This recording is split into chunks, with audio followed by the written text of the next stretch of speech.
I'd like to call the Butte-Silver Council of Commissioners regular meeting for Wednesday, March 18th, 2026 to order. Clerk, can we please have roll call?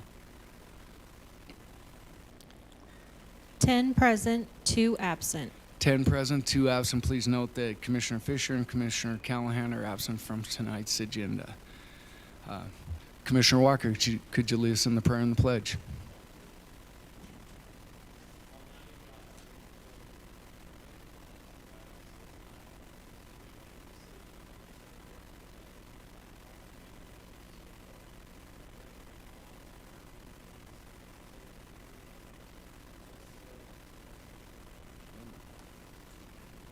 Pledge allegiance to the flag of the United States of America and to the republic for which it stands, one nation, under God, indivisible, with liberty and justice for all.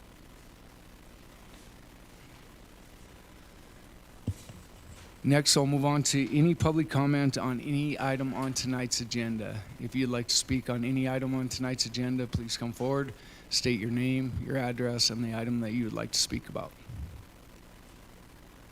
Seeing none, I'll move on to the approval of the minutes from the March 4th regular meeting. Commissioner Morgan. Thank you, Mr. Chief Executive. I'll make a motion that we approve the March 4th, 2026 regular meeting minutes.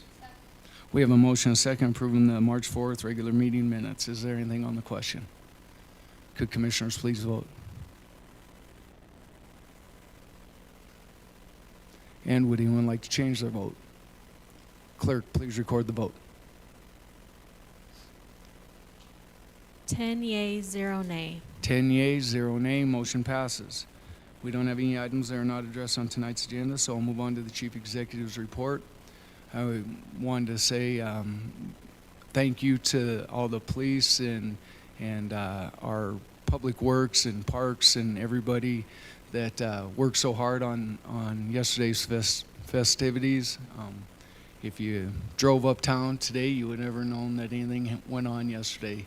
And so I just want to applaud the efforts that they do. Come uptown 5 in the morning, you see everybody cleaning up and having everything done. And just the parade and everybody, Alicia Guzman on organizing the parade and her group, it was a real successful day. And from what I've heard, I haven't had any real negative feedback. It was a beautiful day, and I think most people behaved. And so it was a successful day for Butte, and always shows pride for that. On another note, we've been organizing the trip out to Quincy, Washington. I'm finalizing the details about that. The group will leave Thursday, have a full day Friday in Quincy, meeting with a tour of the site, then meeting with community officials, and then returning back on Saturday. So for all those that'll be traveling, I'll be getting out a itinerary and agenda for you so everybody understands what that's going to look like. So I look for that soon once I finalize all the details of that. So and with that, I'm going to make it a quick Chief Executive's report. We're going to move on and move to Section 1, bid openings, public hearings, and our presentations. We have a couple public hearings and a presentation tonight. Start off with item number 1, communication number 2026-99. Karen Malachny, Butte-Silver Bow officer, requesting Council of Commissioners permission to schedule a public hearing on March 18th for the purpose of amending the fiscal year 2026 budget to support the purchase of lab equipment for family planning utilizing grant funding from Bridge Care via the Sample Foundation. County Attorney Enruth, do we have proof of publication on both of these public hearings tonight? Chief Executive Gallagher, Commissioners, we have proof of publication on both communications. Thank you. Welcome, Director Malachny. Thank you, Chief Executive Gallagher, members of council. For the record, my name is Karen Malachny, Health Officer for Butte-Silver Bow, and I'm here this evening to ask your permission to amend the 2026 fiscal year budget to accept funding from Bridger Care via the Sample Foundation in the amount of $5,000. This will help us purchase equipment for our family planning clinic, which is very outdated, and we just hired a new nurse practitioner, so it will come in good use. Thank you. Do commissioners have any questions of Director Malachny? Seeing none, I'll open the public hearing. First call for proponents. Ready Frost, 2000 Roberts Avenue. I am in favor of this. Thank you. Thank you, Mr. Frost. Second call for proponents. Third and final call for proponents. Next, I'll move to opponents. First call for opponents. Second call for opponents. Third and final call for opponents. I'll close public hearing. Next, we'll move to item number 2, communication number 2026-100. Karen Malakny, Butte-Silver Bowl Health Officer, requesting Council of Commissioners permission to schedule a public hearing on March 18th for the purpose of amending the fiscal year 2026 budget to support HIV prevention services, delivery of HIV treatment, outreach, support of viral hepatitis, and HIV services. Director Malakny. Thank you, Chief Executive Gallagher, members of council. Again, I'm asking to amend the fiscal year 2026 budget for an amount in $25,000 for our HIV prevention services. And in this grant, there are no matching funds required by Butte-Silver Bow. Thank you, Director Malakny. Are there any questions of commissioners? Seeing none, I'll open the public hearing. First call for proponents. Ready Frost, 2000 Roberts Avenue. I'm also in favor of this. Thank you. Thank you, Mr. Frost. Second call for proponents. Third and final call for proponents. First call for opponents. Second call for opponents. Third and final call for opponents. I'll close the public hearing. Next, we'll move on to presentations. Item number 3, communication number 2026-113. Karen Hassler, Finance and Budget Director, requesting Council of Commissioners permission to schedule a presentation on March 18th, 2026 to present the fiscal year 2025 annual comprehensive financial report, schedule of federal awards, audit findings, and related audit opinions. Director Hassler.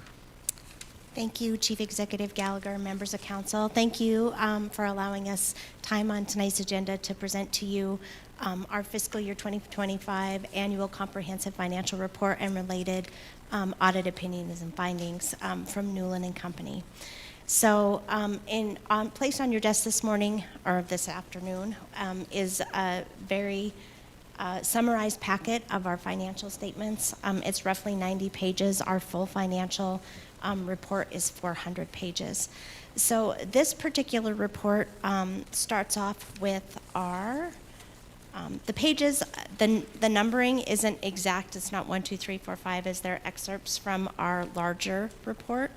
And so we're going to start off with, it says page 18 is the independent auditor's report, and that's the auditor's report on the financial statements. Our auditor here, he's the lead auditor and partner for Newland and Company. Pat Burt is here, and he will discuss these audit opinions with you after I just give a brief summary of our financial statements.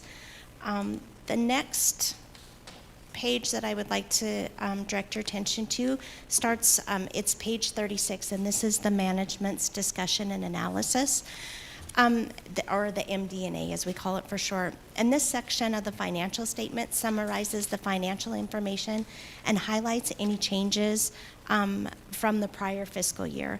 It provides valuable insight on our financials, on the financial position of the local government, such as changes in our assets, our liability, net position, details of significant changes in the financial statements from the prior year. This is really the meat of the financial statements.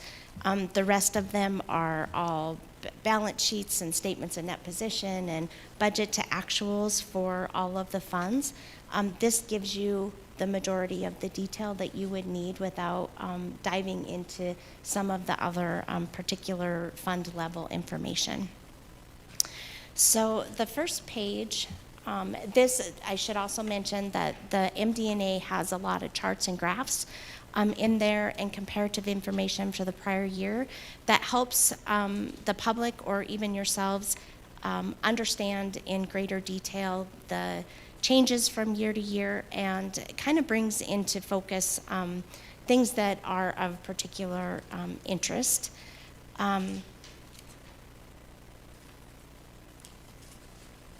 It also explains a lot about our structure, how the government that we call the general fund is our major fund. We also have the ARCO Redevelopment Trust Fund, which is sometimes known as SARTA. We have ARPA funds, and we have the Hard Rock Mine Reserve are also major funds that are at the front of the report.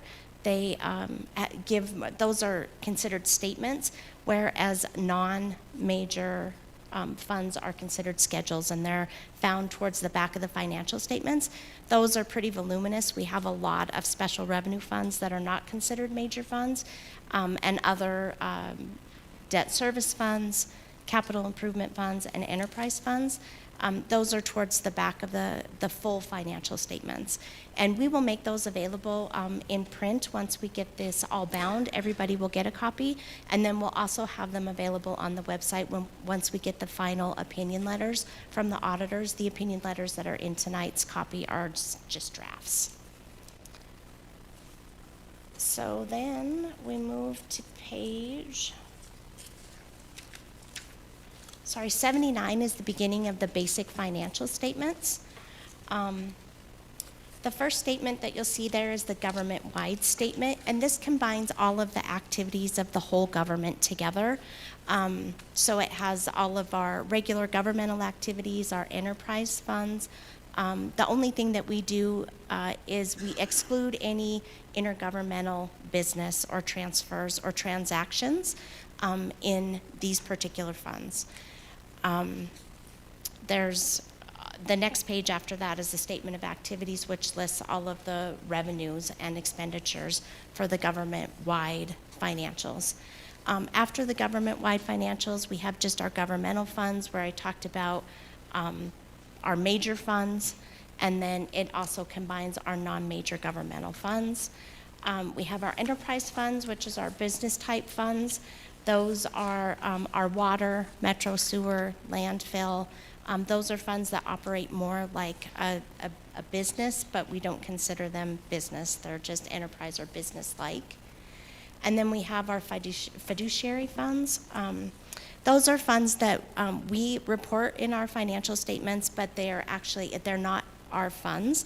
We levy taxes for them, we collect the funds, and we hold them for other agencies, such as the school district, the state of Montana, the Business Improvement District, or the TBID. We just act as the collection agency, if you will. We bill for the funds or levy taxes, collect those, and then we disperse them out to the proper agencies. So after all of the financial statements, in this particular packet, we go to the single audit section, and the next section after that is called our schedule of federal awards. And this is a list of all of the federal funding for programs that we receive.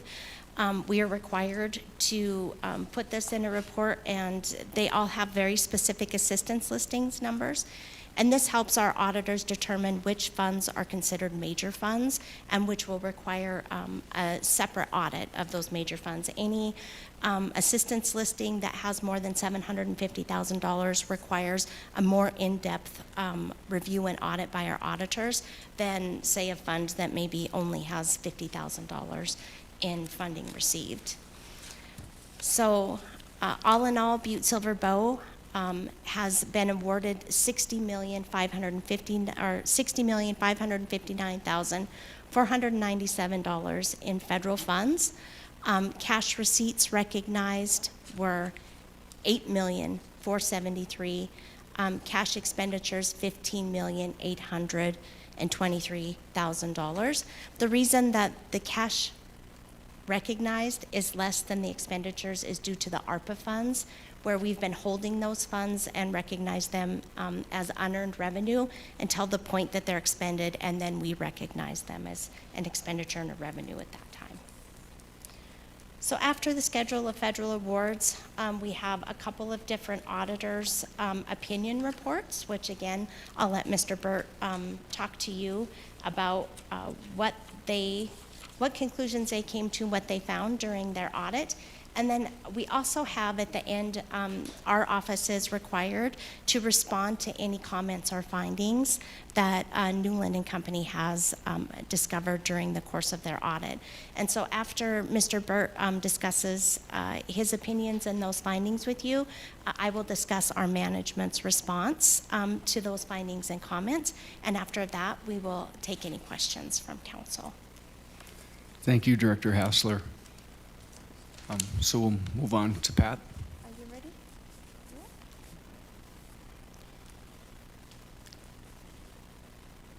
Welcome, Mr. Burt.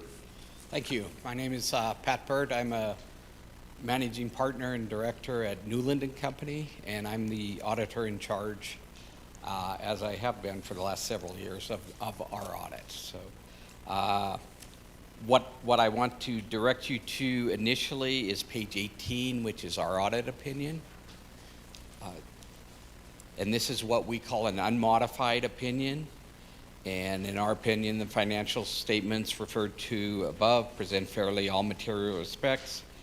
The financial position of the governmental activities, business type activities, and discretely presented component unit, each major fund, and aggregate remaining fund information.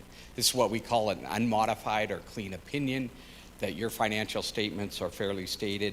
As I'm sure most of you are aware, Butte-Silver achieves the highest level for financial statements through the GFOA certificate program and has received that financial statement assurance for multiple years. So again, the financial statements that you have in front of you are really at the highest level of government financial reporting. And that's a credit to the staff of Butte-Silver to be able to produce those type of financial statements. Again, back to our opinion, I'll be brief on it. We discussed the basis of our opinions. Obviously, responsibility of management. Management provides to us as auditors a complete set of financial information, which includes footnotes, disclosures, all the separate reports, and that totals 400 pages. Your management prepares that entire report itself, and we audit it.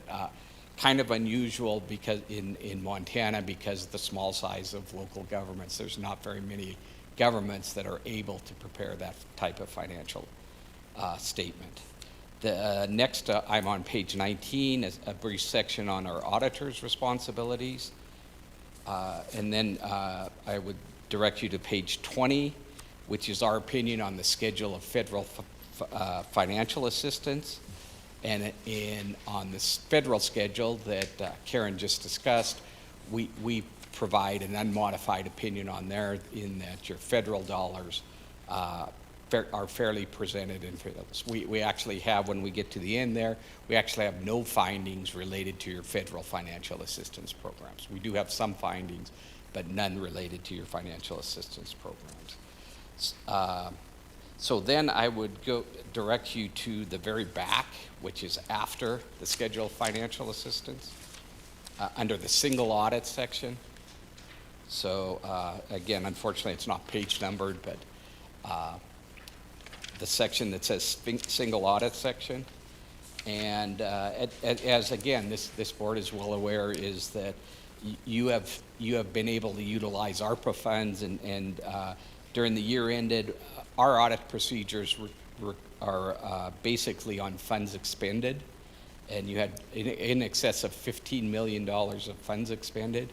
And because of the ARPA program, we were required to perform additional procedures on $13.6 million. So our audit was covered a very significant portion of your total financial expenditures. And I think, as you're aware, because of the major construction type programs utilizing ARPA funds, the majority of that was under one federal fund number. So we were required to perform those audit procedures. So, and again, that was an unmodified opinion. Very unusual. I think, you know, if you look at the schedule of federal financial assistance, you're down to about $5.6 million of the ARPA fund. Essentially, it's not all, but of the ARPA funding left, which will probably be totally expended in the fiscal year we're in right now. Next, I would direct you to, after that is two separate reports on internal control. The first report is on our audit of internal control in accordance with government auditing standards. And we did actually have two findings related to that are required to be reported and are in the auditor's comments section. These we considered to be what we call significant deficiencies in internal control, and thus are required to be reported and notified by the board, by the council, excuse me. So the next internal control report is an independent report on major programs required by what the government calls uniform guidance, and that is an unmodified. We've had actually no findings related to your expenditures of federal governmental funds, and that's on page, it's numbered 243, but that's right after. And then next I'll go to what our audit findings were. And as I've stated in previous meetings, and Butte-Silver Bow actually has several departments still that we find that internal controls because of lack of segregation of duties at the Parking Commission, the Civic Center, and the landfill. And basically the governmental auditing standards and accounting standards require that you have adequate segregation of duties anywhere that you're really collecting cash collections. I will let you know that, and again, we don't look at every small office, but we do it on a rotation basis. The Parking Commission, and I think as you're aware, just implemented new internal controls, new accounting structure, and a contract with an outside agency. My review included that new program and new organizations, and you do have strong controls there. They do a good job. Actually, and from a cash collection standpoint, it reduced your risk significantly because the majority of dollars collected now by the Parking Commission go directly to the outside contractors. So those dollars are collected and paid directly, and then Butte-Silver Bow receives, after a fee, the net reimbursement. So that's really mitigated your risk of cash collection dollars and the internal controls. And I did review that program and had questions there. But unfortunately, you have small staff there, and at a certain point, the staff, actually the individual in charge of doing the reporting, at sometimes has to collect money, and that's the segregation of duties issue. The same is true of the Civic Center and the landfill.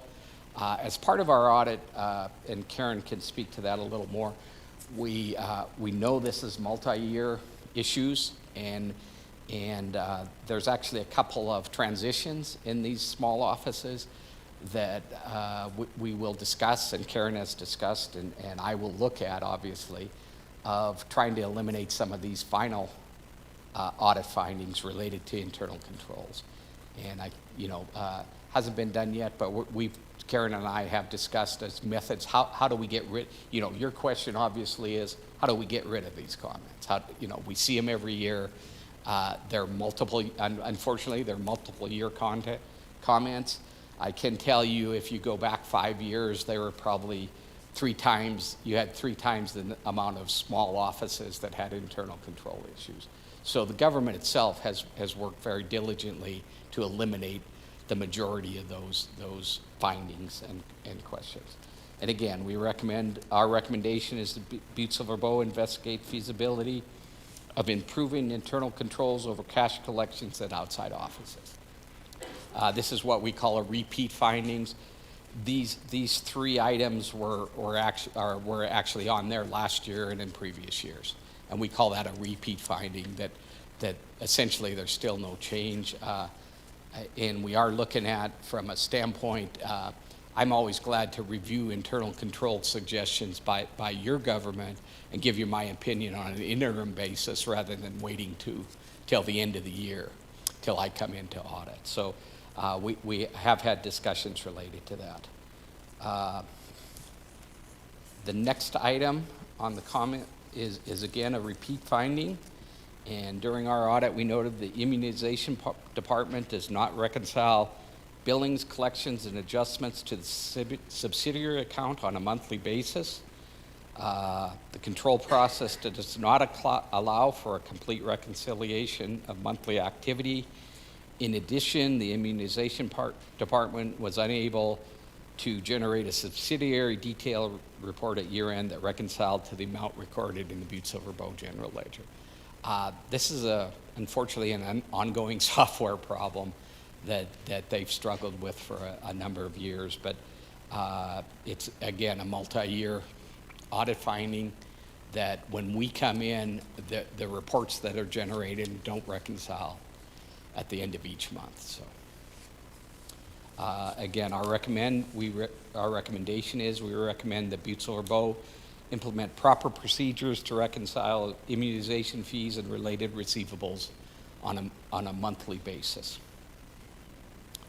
Our final audit comment relates to retainage. As part of our audit, and we normally look at high dollar items and look at the construction contracts, make sure bidding requirements, make sure all the proper procedures. During our audit, we noted that management did not require retainage and unfortunately did not put it into the contract to require retainage on a significant number of construction contracts. To give you some history, it was never a formal policy, but Butte-Silver Bow in past years, it's something we look at as auditors every year. Butte-Silver Bow had always actually had a retainage clause and withheld retainage. Unfortunately, the cause of that was a change in personnel. You know, there was new personnel in charge of the thing. When it came time for us to look at the contract, there was quite a large number of them that had no retainage, and these are significant dollars. So, you know, we recommend that Butte-Silver Bow develop a formal policy and procedures to require retainage on all major construction projects to ensure contract performance. And I'll let. Again, this happened during the course of our audit, and Karen has been very proactive, and she can discuss. She's already developed a formal policy related to retainage. Any questions, comments? Okay. Commissioner Thatcher. Thank you, Chief Executive Gallagher. Thank you, Mr. Burt, for your work. It's always very fascinating. And shout out to the Budget and Finance Office for the great work you guys do. Mr. Burt, I was just looking through this, and it talks about a de minimis rate, and that we elect a 10% rate. But how I understand that it could be up to 15%. What's the basis for the decision on the 10 versus the 15%? The basis for the decision generally is the state contracts that you deal with, the state federal contracts. What a de minimis rate does is you're automatically, if you receive $1 million contract, you automatically can charge 10% of that contract balance.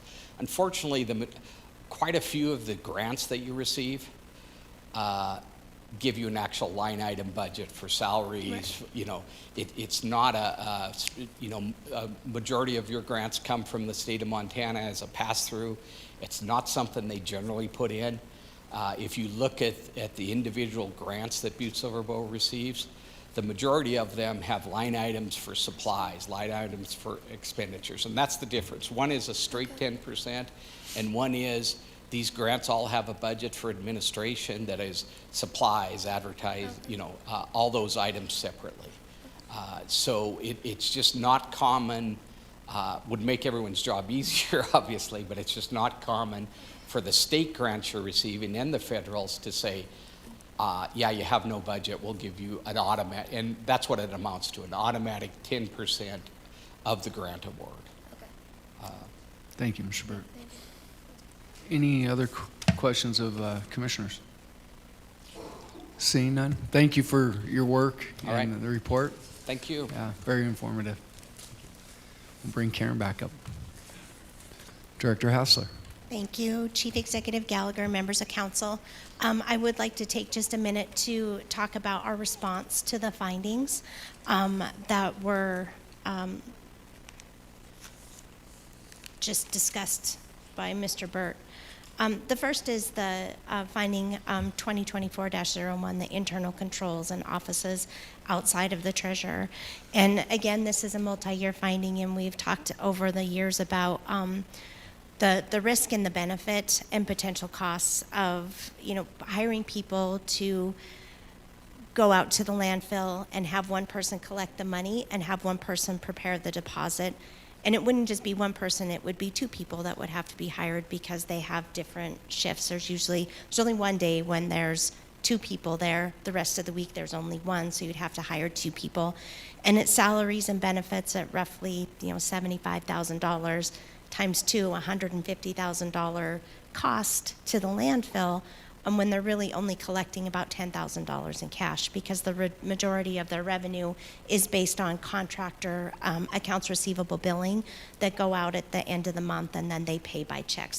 And a lot of the people that are coming across the scales that are having to pay also use a credit or a debit card. So there's really not a lot of cash exchanging hands. As far as the parking commission, as Mr. Burt talked about, they are collecting majority of our parking tickets, violations, and permits now through the MPS ticketing system. So when they receive a ticket, there's a QR code on there or a website, and they can scan it with their phones and pay it directly that way. But there is still some risk associated because we still have people coming into the office and paying. We have one employee there to collect, but he at times is also the same employee that is, wrapping up the till at the end of the night and preparing the deposit. The amount of money that he's actually collecting, I just pulled a report that we get from MPS, which is the new parking software, and of the $57,000 in revenue that they've collected, only $10,000 has come through that office in cash or check form, and it could be even by credit card. That's just the amount that we've collected as opposed to the amount that has been collected by the software company themselves through the QR code or through payments online. So we feel like we're mitigating that risk fairly well just by having that new system. And then at the Civic Center, this is also a topic of discussion. They do have events where they bring in large amounts of money, but generally what happens is if it's a concert, they're selling tickets well in advance, and people are going out onto their website and buying their tickets and paying for that by credit card. So there again, no cash is being exchanged. Those credit card payments go directly into the bank account, and those accounts are reconciled monthly. And so where we do have cash being collected a lot is through the concessions. And so people are paying by cash. That cash is being collected by the assistant manager. She's reconciling those tills, and she's making those deposits. And so, but that is sporadically when they have events down there. It's not an everyday occurrence. And so again, hiring a second person to be there just on those days when we have events to help count the, somebody count the tills and somebody else prepare the deposit just isn't financially feasible. And it would be difficult to hire somebody to come in on those sporadic, for those events that aren't usual in nature, scheduled like once a week, or, the events are sporadic in nature.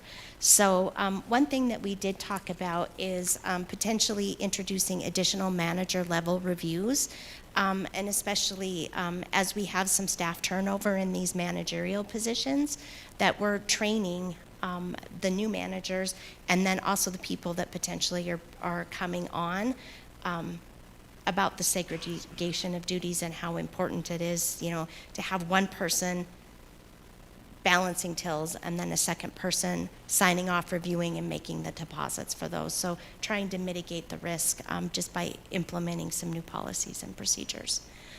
The health department accounts receivable, is something that we've worked on for several years. We've developed new spreadsheets. We've spent time down at the health department. Medical billing is not easy by nature. It's not just here's our sales, here's our payments. There's adjustments, there's insurance billing, and so that adds a little bit of complexity to their reconciliations every month. But the reports that are coming from this particular software vendor are not user-friendly. And then you go and add the privacy and the HIPAA rules that they have to completely black out a lot of the information, and so before it even comes to us. And so the reports aren't easy to read, they're not easy to use, and so as part of the response from the health department, they are looking at a new electronic health record for something that is more user-friendly and will help them with their ability to reconcile these. We do have to respond to these comments. We upload our financial statements into EMMA, which is the electronic municipal market access, I believe it's called, and they get to see all of these comments as well. But in the last couple of years, we have had correspondence with the Department of Administration through the state of Montana, where they are questioning why we're having these repeat findings. And so hopefully, last year we had a finding on family planning and immunization. We were able to get family planning reconciled for this year, so hopefully with just one particular department at the health department and a new electronic health record, we can get this resolved. Granted, we only have 3 months left in this year, but we'll sure try, everything that we can do to get this off. The final comment that I have on the major construction projects is we did, when the auditors brought this to our attention, we had some large construction contracts that generally don't happen in these departments. So we had window replacement, we had fire suppression at the mother lode.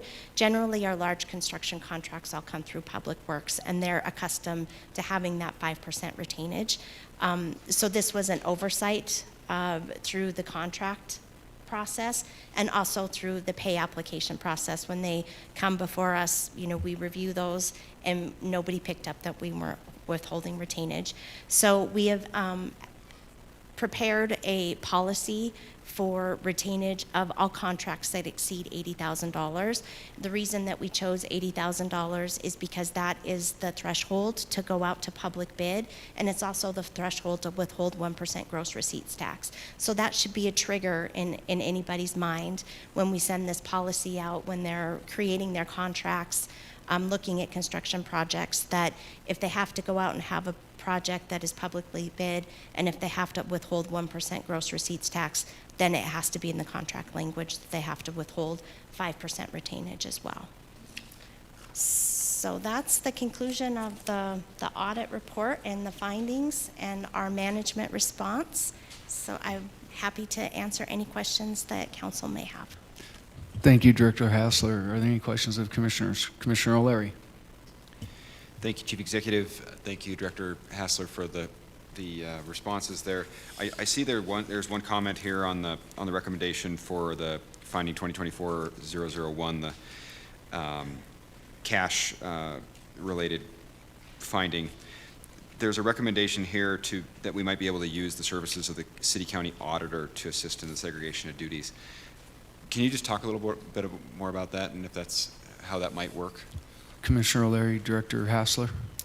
Thank you, Chief Executive Gallagher, Commissioner O'Leary.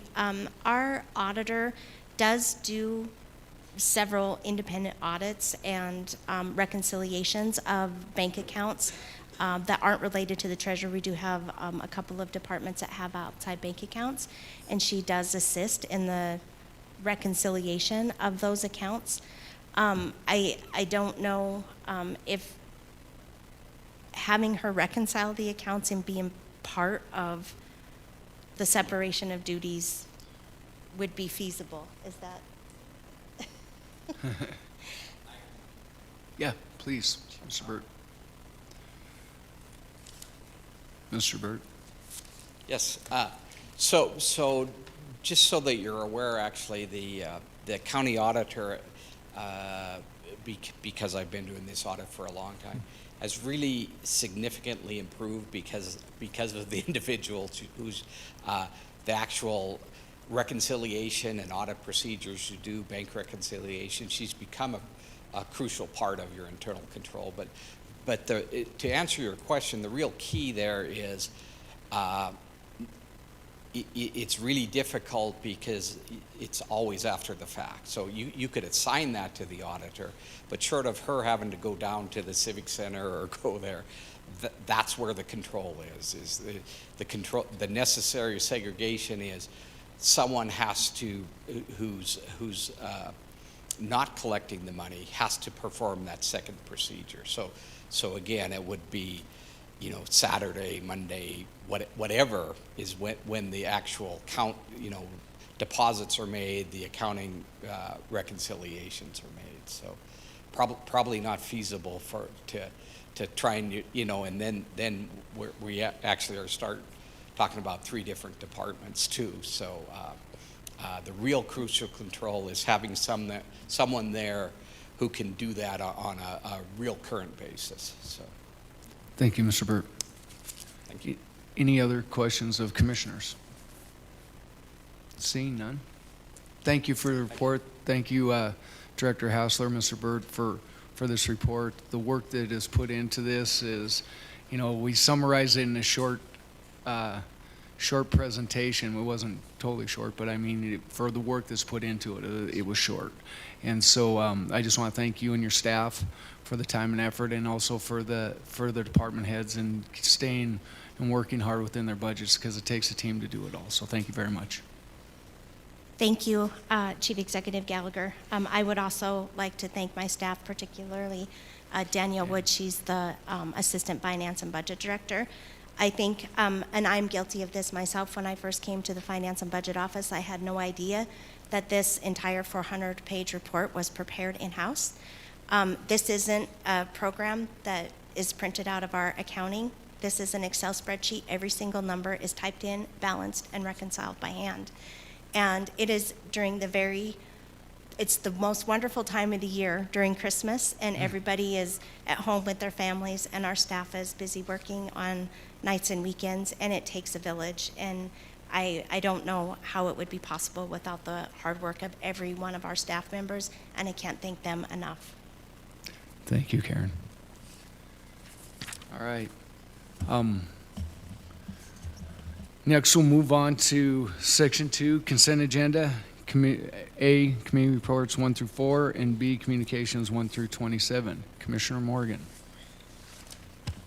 Thank you, Mr. Chief Executive. I'd like to segregate number 15, Communication 2026-145.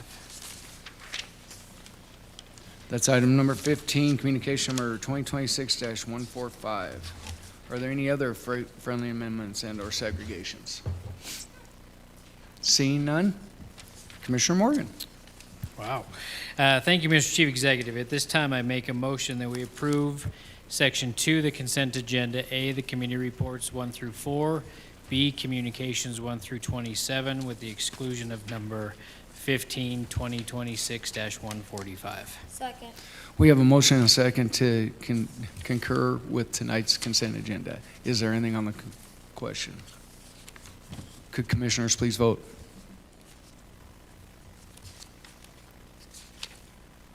Just give her a second. You're good.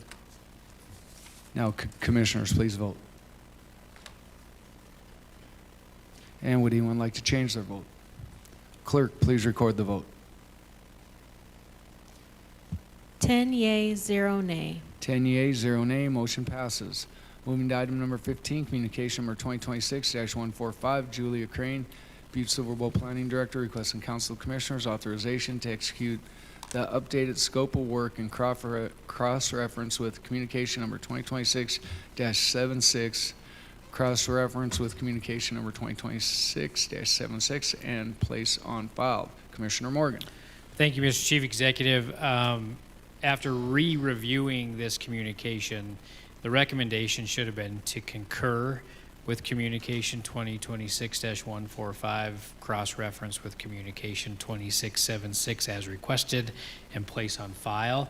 The concur part needs to be in there because they are asking for action on this communication. So at this time, I would just make a motion that we concur with Communication 2026-145, cross-reference with Communication 2676, and place on file. Second.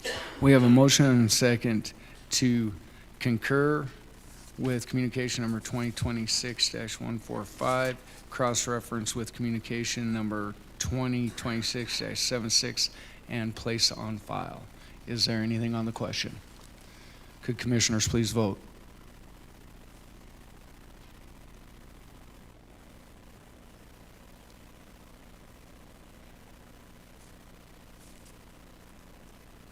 Okay. And would anyone like to change their vote? Clerk, please record the vote. 10 yea, 0 nay. 10 yea, 0 nay, motion passes. Moving on to Section 3, communications to be read and acted upon. We have one, communication number 2026-143. Jason Parrish, Butte-Silver Bowl Coroner, requesting Council Commissioners authorization to approve raising the salary commensurate with the full-time position beginning with the new fiscal year, July 1, 2026. Commissioner Morgan. Thank you, Mr. Chief Executive. Just at this time, I would ask that Mr. Parrish present what he wants to. Thank you, Commissioner Morgan. Mr. Coroner Parrish. Chief Executive Gallagher, Chairman Morgan. Excuse me, I just bit my tongue as I was coming up here, so I'm stuttering. Council of Commissioners, thank you so much for entertaining my communication. Currently, the coroner's position in Butte-Silver Bow is funded as a part-time position. If you read the communication, I left a log of the hours I've been dedicating to the office since I took over. I talked with my predecessor, Dan Hollis, and he concurs that the hours are roughly accurate as to what is projected to continue. What I'm asking is simply moving into a full-time position. I'm not going to drop a number out there because that's not my forte. But to have a coroner who is willing and able to work full-time, dedicating himself or herself to the office in a ethical, legal, and sincere manner to prevent the litigation that can come about and has come about is essential.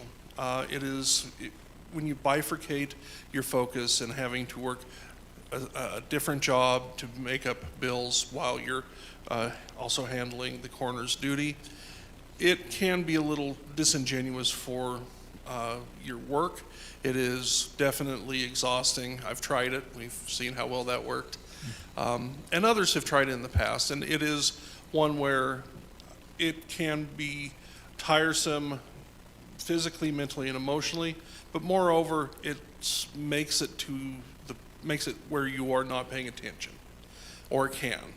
Other areas in the that are comparable to our county size and with the similar case structure and similar coroner structure, Kootenai County, Idaho, other places in Montana, their coroners are also paid on a full-time basis.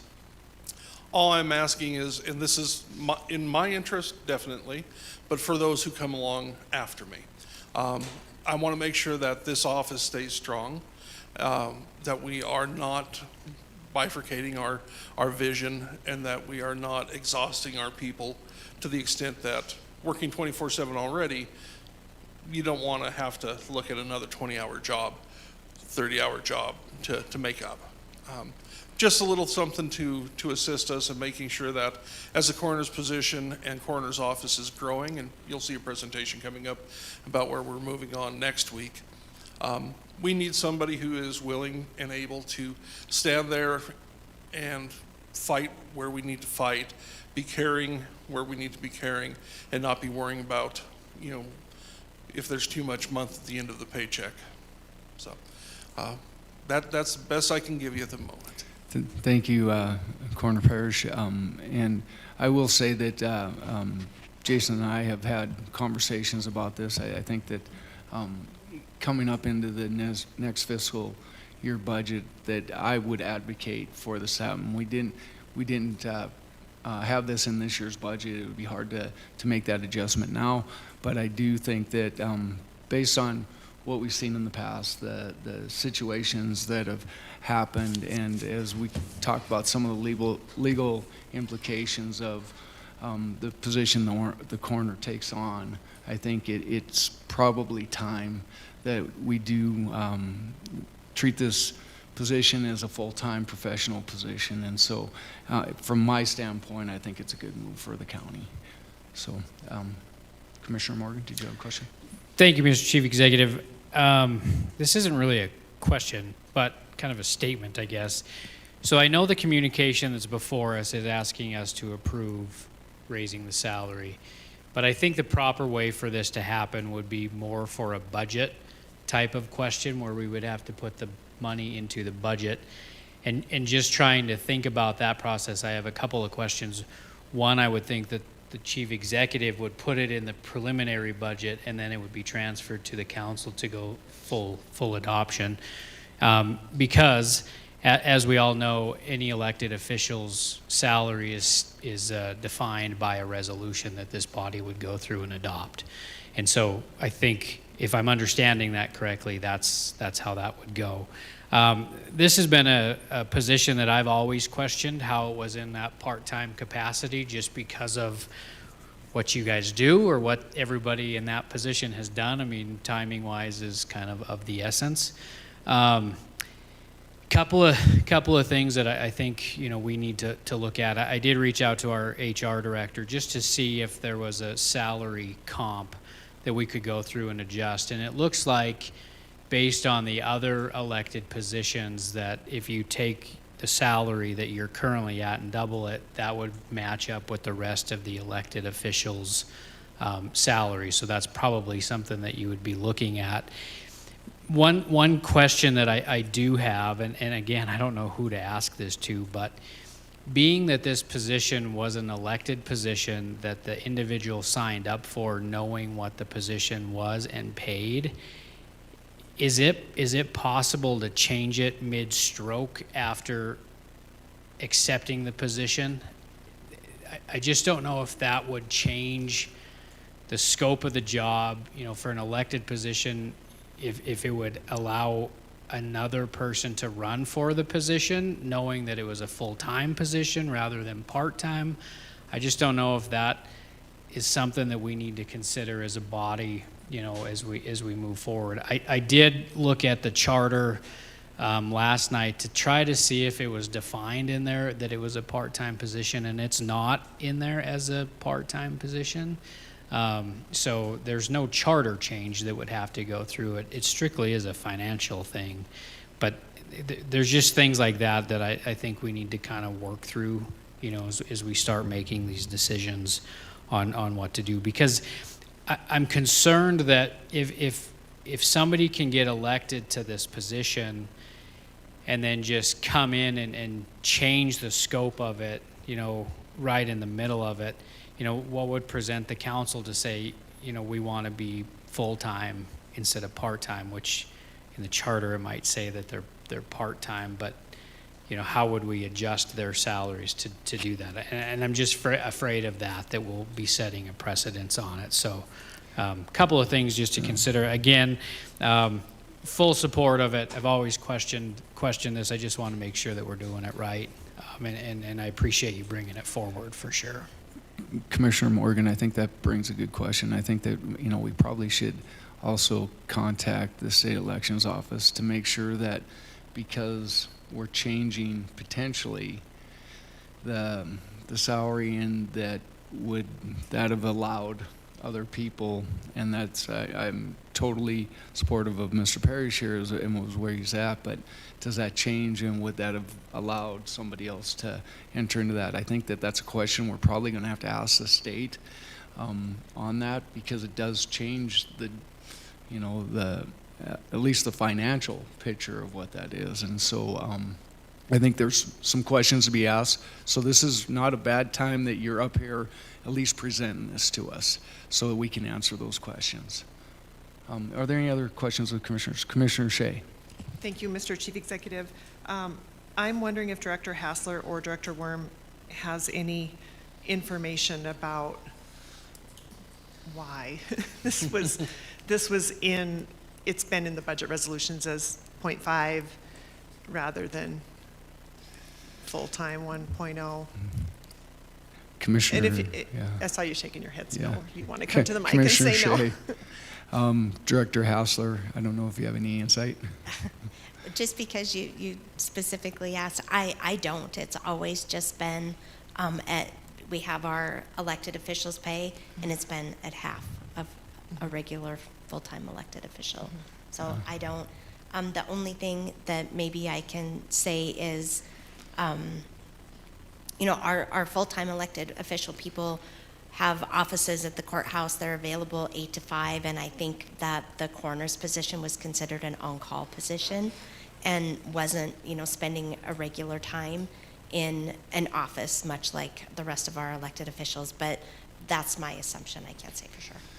Thank you, Director Hassler. I will say that I know talking with a former coroner, or, interim coroner Hollis, he indicated, it was halftime when he was there, and then so I don't know when that was established, but it's interesting. We could probably look back at the history of that.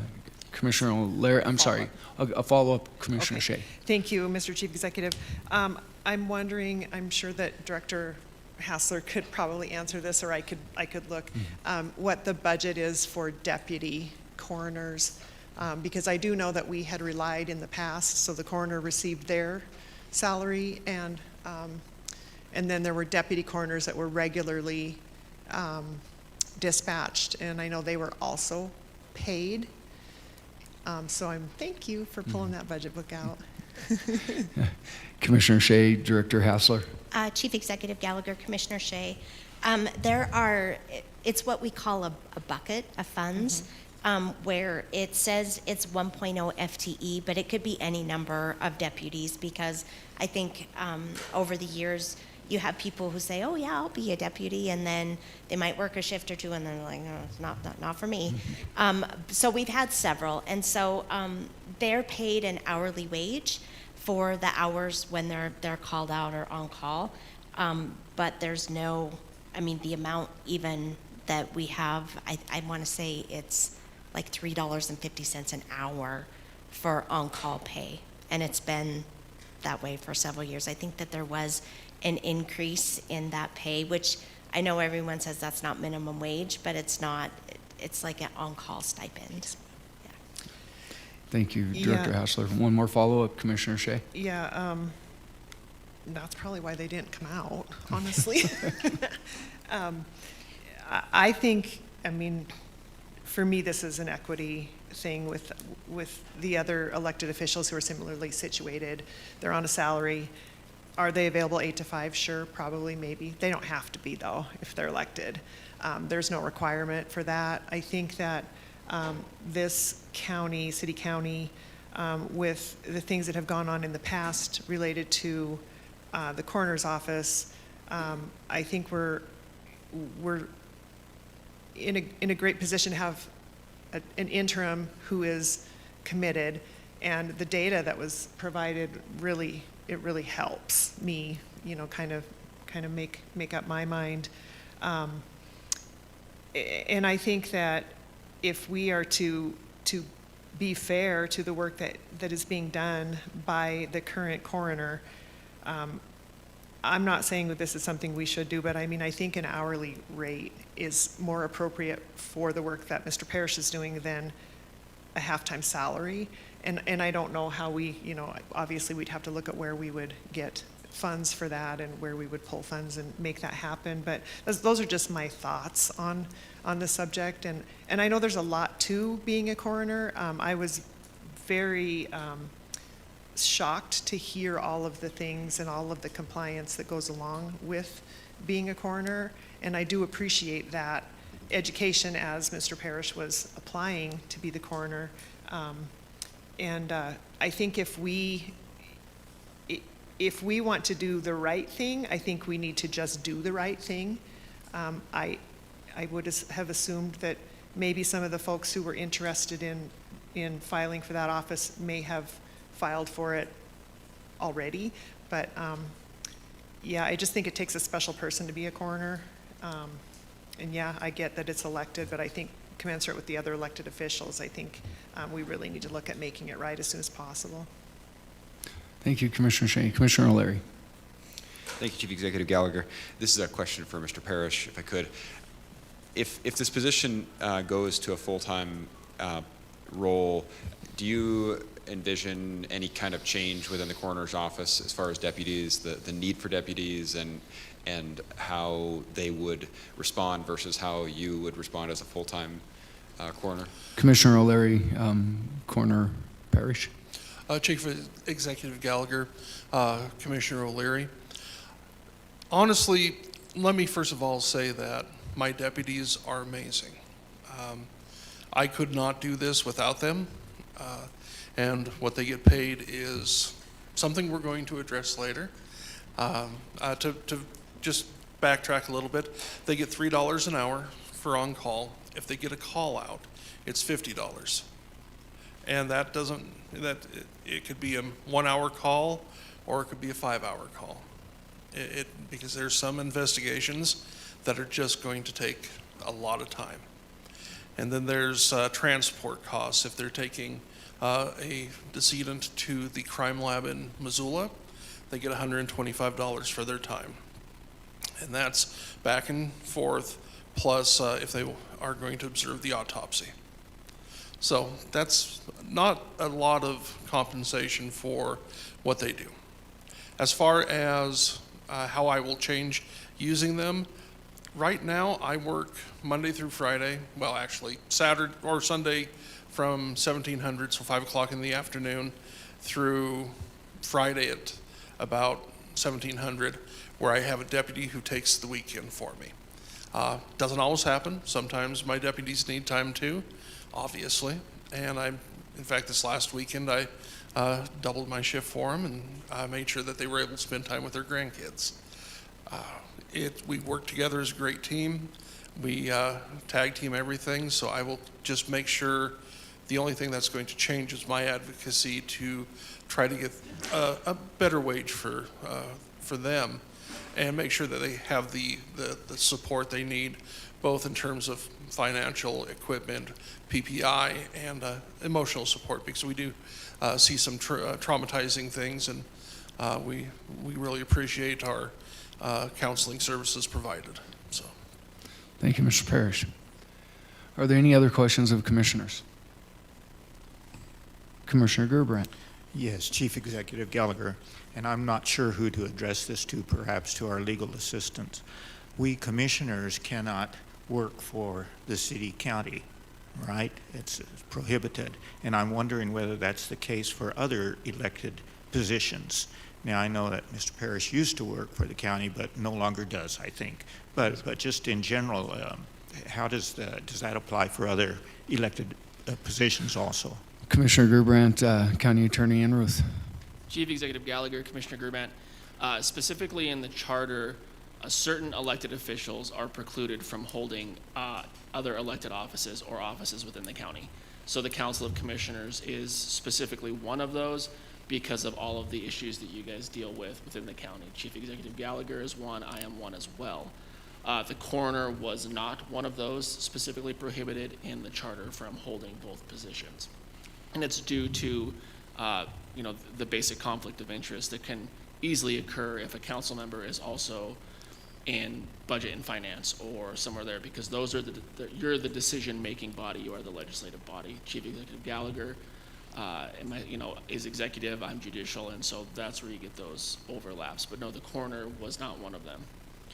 And then also to kind of answer everybody else's questions, Montana law and our charter is specifically vague on whether or not the salary is full-time or part-time, because it is a budgetary question. That's the simple answer. Some quick research, And in reviewing our charter, there is nothing that would prohibit this body from raising the salary of the coroner's office from part-time to full-time, just as nothing is prohibited from raising any other elected official's salary during the course of their term, before, after, anything like that. Obviously, I know we do it through resolution, but just so everybody's clear, the charter says ordinance. I just read it. I know we do it through resolution. That's how we've always done it. The charter does say ordinance.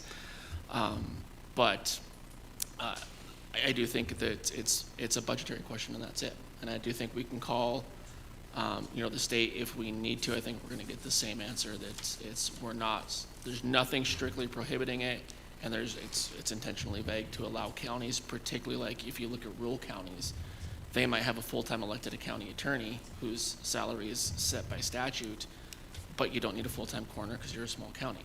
If you want to pay a full-time coroner, you can. It allows for counties to do that. Thank you, County Attorney Anruth. Commissioner Shea. Just a super quick question. I think I already know the answer to this. The coroner is on the ballot this time because they are elected, correct? But their regular term, so be it. The 4-year term would be in 2028, correct? Okay, thank you. That's correct, Commissioner Shea. All right. Commissioner Morgan. Thank you, Mr. Chief Executive. That just reminded me of when people sign up for these positions, it doesn't state that it's a part-time commissioner. It just simply states the salary that they would be looking at. So that reminded me that it's not defined by part-time, full-time. It's a salary that they're willing to accept for it. Thanks. Thank you, Commissioner Morgan. All right. Seeing that this says that it's a communication to be read and acted upon, so Commissioner Morgan. Thank you, Mr. Chief Executive. Don't take my motion to heart. Just right now, I mean, it's not this body's decision to move forward with this, but it's definitely worth getting it on the floor. And so I'm just going to make a motion to note communication 26-143 and place on file. Second. We have a motion and a second to note and place on file communication number 2026-143. Is there anything else on the question? Could commissioners please vote? Thank you, Jason. Thank you all very much for your time. I appreciate it. Thank you. And would anyone like to change their vote? Clerk, please record the vote. 10 yea, 0 nay. 10 yeas, 0 nay, motion passes. Moving on to Section 4, resolutions and ordinances introduced to judiciary. Please note those two. Moving on to Section 5, resolutions and ordinances for suspension of the rules. We have one, resolution number 2026-15. Clerk, will you please read the caption?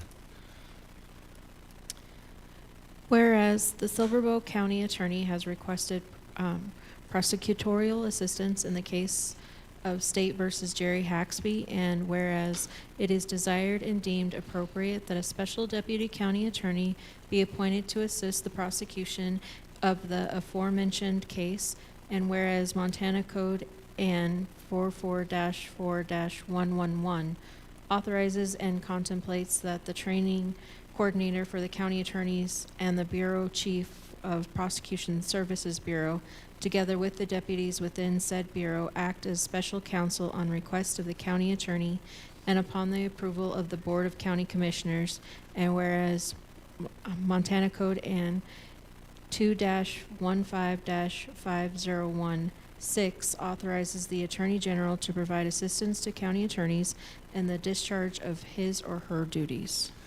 Commissioner Morgan. Thank you, Mr. Chief Executive. We're going to have two motions on this one. The first one I have to make is to suspend the rules for the purpose of passing it without reference to the judiciary, and then we'll make another motion to move forward. So at this time, I move for the suspension of the rules for the purpose of passing Council Resolution 2026-15 by waiving subsection 7 of Rule 36 of the Rules and Order of the Council of Commissioners, thereby having it considered for advanced passage without reference to the Judiciary Committee. Second. We have a motion and a second to suspend the rules. Is there anything on the question? Could commissioners please vote?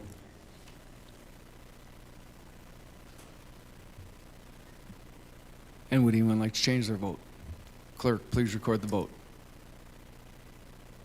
10 yea, 0 nay. 10 yea, 0 nay, motion passes. Moving back to resolution number 2026-15, Commissioner Morgan. Thank you, Mr. Chief Executive. As the clerk just read the caption, I would make a motion that we move to place Council Resolution 2026-15 on final reading and pass, having been deemed fully read at length. Second. We have a motion and a second placing resolution number 2026-15 on final reading. Is there anything on the question? Could commissioners please vote?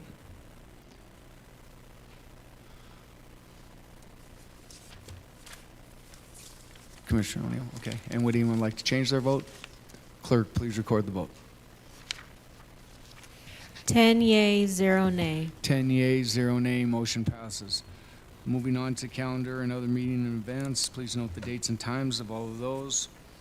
And then next we'll move on to any public comment on any item not on the agenda tonight.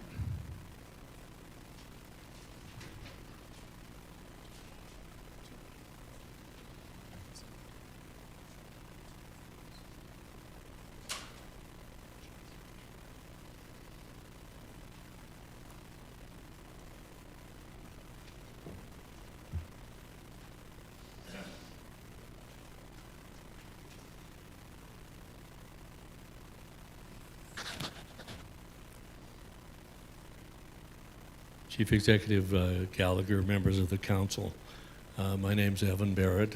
I reside at 807 West Silver Street. I'm retired. I'm also a member of the board of directors of Butte Watchdogs for Social and Environmental Justice. I wanted to speak briefly and place in the record a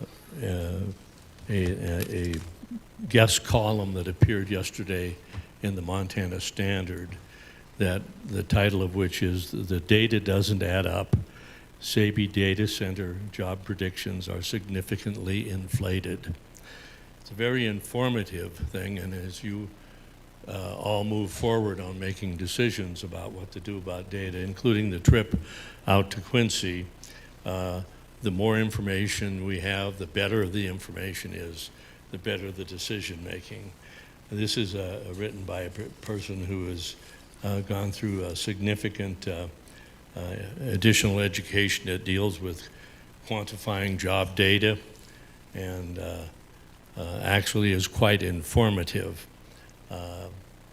She does bring up that there are 23,000 people working across the United States in 4,000 data centers, which is an average of actually on the payroll 6 persons per data center. So it doesn't seem to ring true with some of the numbers we hear. And we're dealing with a lot of talk and a lot of rhetoric, but we need data.